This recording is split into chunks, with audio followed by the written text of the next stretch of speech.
Nirmala Kenyam biakamal ka Nuer online TV channel to kon kalerum bukon lingwasme lerbana linga kuma ka SPLM IO yan ka parkol Stephen parkol rame shiro da kwanya lakwar ka gwazadan en te dakriang machaten me charo da kwanya chala no ben ramkel melakwar amen mi cha dakriang machacha ja konlon te garo mi cha ko largwaz me woodkel mishal ke quish deng mayer jene cha je de yen ke cha order cha tbuno baje yen wood shal ko far call antama cha joje no jene cha jen ka kuma SPLM IO jen dan bana gorban jing ke jen gwasme kan kono nyamre ler kan me dong jiram jidit kan online TV channel gore jen ojin der ler me der jen yak nas ko kien naga jen ojin ba der channel der support der subscribe kede notification bell der jatwan me shi ler kula bere da chamala shi bekeji bana jo me bana jo kwen kan online TV channel ka jon ban lingwasa me wuden shal ka parkol ramkel ka IO ngai kone jaram cha konya la chairman ke interim government ke kuma SPLM IO mentere which ka juba ko SPLM IO charge da kati t-shop ko ngwan wa SPLM IO entere which mentiro da to ke SPLM IO nti jere which ment win to ko ken ke SPLM IO mendana te parkol tin men chunkel ke kirma yadit ke SPLM IO andan en te luak yen ka kel ke dak yang machar shikaru yen dago nono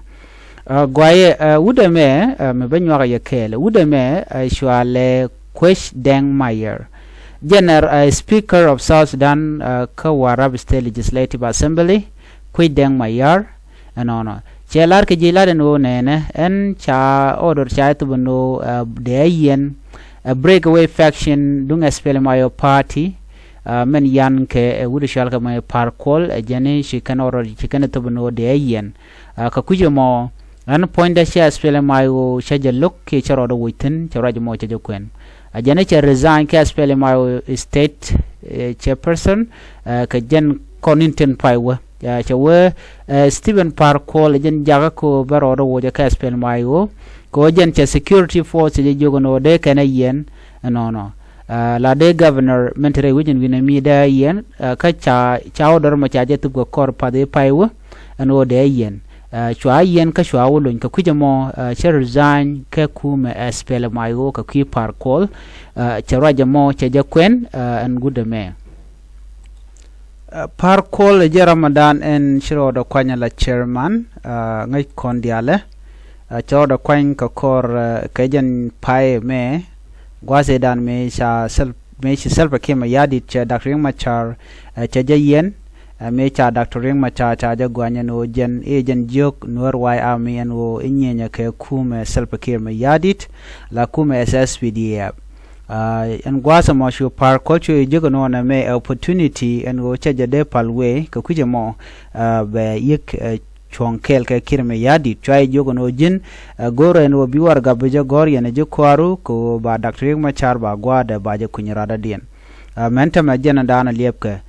duno dungur manana ci jene jenen ci loyde kule je ko jen chaje gorno de je yen ko jen ramkel muguna Dr. Yeg Machar ka SPLM IO antama mi SPLM IO chaje ka chaga yeno ka shitana ci guren bare which ka logden ko ba ka yen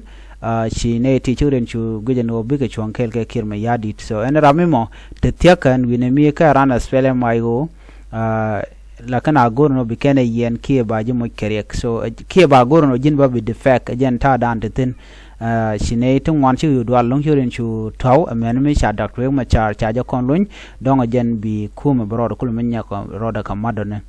cha roje me cha ja kwen ka do bran cha lat ke jen par kol jiram dan tin tam ngi jo dong de le la kwer en ban yo jum do den bi atemal bye bye